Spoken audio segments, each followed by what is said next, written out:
I am the Tofu Golem. Please enjoy the video. You begin by ensuring the phone is stable and backed up. This prevents data loss if you need to reset. Once done, remove any case or screen protector and wipe the home button and your finger. Oils block capacitive sensing. Make sure iOS is up to date and verify battery is above 20% so the device won't interrupt updates. Now, go to Settings and open Touch ID and passcode to observe enrolled fingerprints and initial response behavior. Next, you remove existing fingerprints and re-enroll prints to recalibrate the sensor. This matters because partial or angled scans cause failures. When adding prints, press firmly and lift slightly each scan to capture edges, and enroll 2-3 different finger positions for redundancy.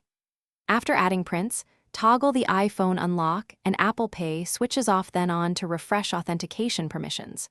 If responsiveness is inconsistent, restart the phone once more to let the system reindex the new fingerprint data.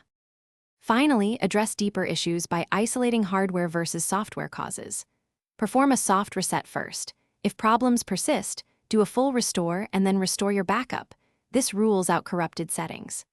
Inspect the home button for damage or residue.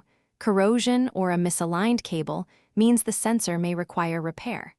If everything yet fails, take the device to an Apple-authorized technician because the flex cable or sensor module often needs replacement. One troubleshooting tip: if intermittent, test with a different finger to confirm sensor inconsistency. Thanks for watching. Consider subscribing if we helped you today.